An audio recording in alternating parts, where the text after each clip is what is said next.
How are you, man? Good, how are you? All good, all good. Get anything? Not much. 3 pictures so far. Is this for a video? Yeah, I'm shooting an episode. Oh, sweet. Hi, man. Yeah, I'm Chris. Eduardo, nice to meet you, man. Nice to meet you, bro.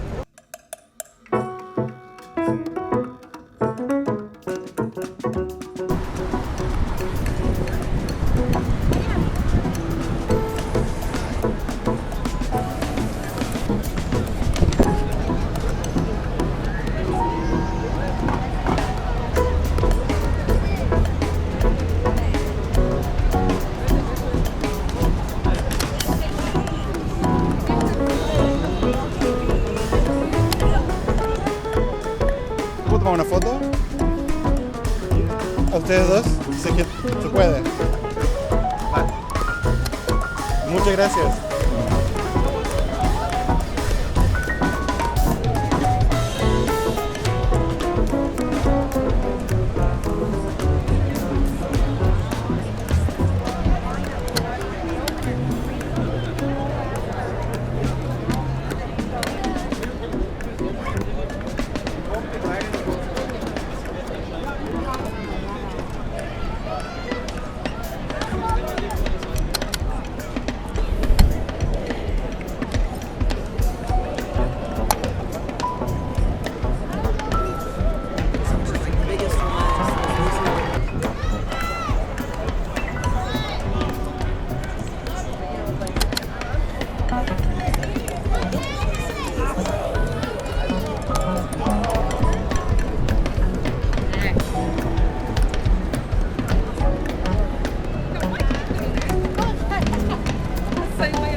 So this is the size icon. The very good thing is that it is compact. The other good thing is that the lens is super bright. It's a 2.8. The other very good thing is that it is a rangefinder.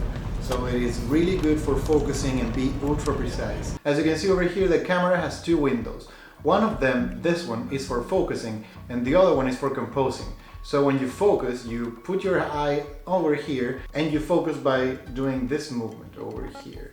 And once you nail the focus, like, okay, that's perfect, then you compose looking through this window over here, which is this window over here, and you take the picture and that's it. The process itself is not hard to make, like you just look through one window and just that looks about it, you focus and then you compose and you take the picture. And it's not a fast focus, not like infinity and 1 meter and just one movement, which will be like moving the lens over here. It's a small movement. This is infinity.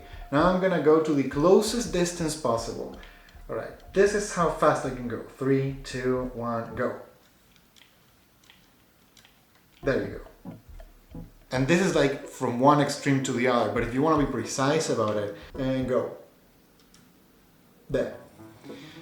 I mean, I don't know, I pride myself on being a really fast focuser, if that is a thing. But despite the fact that this is a rangefinder, the focusing mechanism is not really fast because you have to move it with your thumb, and it's not something that I will say like to take sports pictures or anything like that, or like people moving around in a fast-pacing environment. This camera is not for that. Something that happened in this episode was that I composed and I was super happy and I was waiting for the moment, but then when I took the image, here's one of the things that happened on the video. So this is the distance that your finger travels. And since it's not completely at the beginning or not completely at the end and it's like in the middle, it's hard for me to calculate exactly when the picture is going to be taken. So I missed the exact moment by a fraction of a second, which doesn't sound bad, but in reality it makes me take pictures of people like closing their eyes or moving away, because I see an image and I'm like, okay, this is the perfect moment, and I click it, but it takes a little bit longer to like get my finger down, so I miss a few moments. The other thing that I already mentioned in my episode about the cameras that I have is that it takes 11 pictures in a 120 roll. So instead of 12, it only takes 11 due to the spacing that it has. And it's a weird way of taking images. So you take one picture and then you have to crank this thing over here, move manually to the next one, and then manually cock the shutter, and then you can take an image. If you try to take two at the same time, it will not let you. You have to advance to the next one, and when you're there, now you can take the next image. Another thing that happens with this camera, if I cock the shutter and I'm at 200, I can move it from 200, 100, like it's okay. But you can do it from 200 to 400. There's a resistance over there that you're now supposed to change. So if you want to shoot at 400 shutter speed, you have to manually set the 400 first and then cock the shutter. So this ring down here is the aperture. So if you want to change the aperture, you have to move this piece of metal around and then change it. It ranges from f22 all the way to f2.8. And the other thing is this is the shutter speed. So right now, for example, I'm at 400, and if I want to shoot at a lower speed, I have to manually move this. So the shutter speeds range from 400, 200, 100, 50, 25, 10, 5, 2, 1, and bulb mode. Once you take a picture, as I said, you have to manually move this, and then you have to manually cock the shutter, which I'm fine with that, but for some people that might be kind of a bore or not really interesting.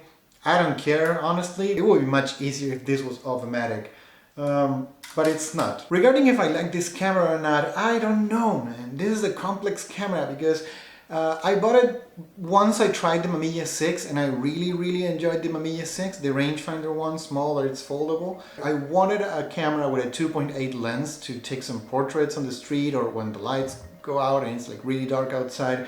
And this was the main competitor after browsing through the internet. I thought this was the best, but sure thing, it's a good camera and I quite like it for what it is, but it's not something that I will grab to take some images like street photography or anything. This is my particular size icon, or super iconta. Super iconta. So this camera sits in a weird place in my collection because it has the properties of the Mamiya 6, meaning it's a foldable or portable rangefinder, but at the same time it has the properties of the Rolleiflex, which is a 2.8 lens, and it's compact like the Lomo LCA 120, but it's not wide really, so it's a portrait lens. It's like, this is the feeling that I have. This is like if you put the lens of the Rolleiflex, not exactly the lens of the Rolleiflex, but you know what I mean, like the distance and the 82.8 inside a foldable package. This will be it, but it only takes 11 pictures, so you will be losing one frame for every roll.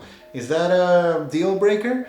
Depends on you, man. For me, it kinda is. That's one of the reasons I don't use it that much. And the focusing is way too slow, so I can't imagine myself going out and like, I'm gonna take some street photography and grabbing this camera as my choice.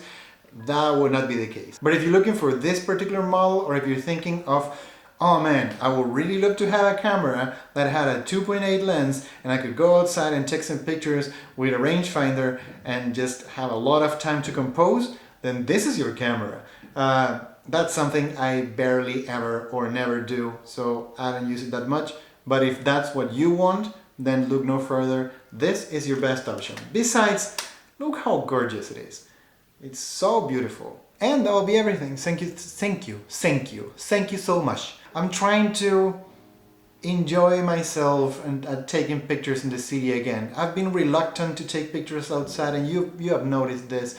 On my channel I used to go outside and take some pictures and like not labeling myself as a street photographer, but like enjoying capturing life as it unfolds in the city, and I was happy with that. But since I moved to New York, I have been absolutely absent with that feeling. I don't want to go outside and take some pictures. I've been more into reading and writing, so my head is more in the letters and concepts kind of framework right now. But I don't know, shooting this episode is really pushing me to get out of that space and go and start being like creative with images again. Even if the images are not amazing by any standards, at least I'm starting my process again and I'm trying to do the best I can. So I'll stay in this boat and I'll keep, I don't know, I'll go outside more. That's something that I can do. Besides, it's about to be summer, so I can go outside and take some pictures. Like, I've been hibernating for way too long, and now is the time to go outside and take some pictures, so I'm gonna seize the opportunity. Yeah, I just wanted to say that. I'm gonna start going out again and take some more pictures. Thank you for everything. Thank you for your support. Thank you for staying here. And yeah, that's all I have to say. Thank you for everything, and I will see you next week. And until then, just keep shooting, guys.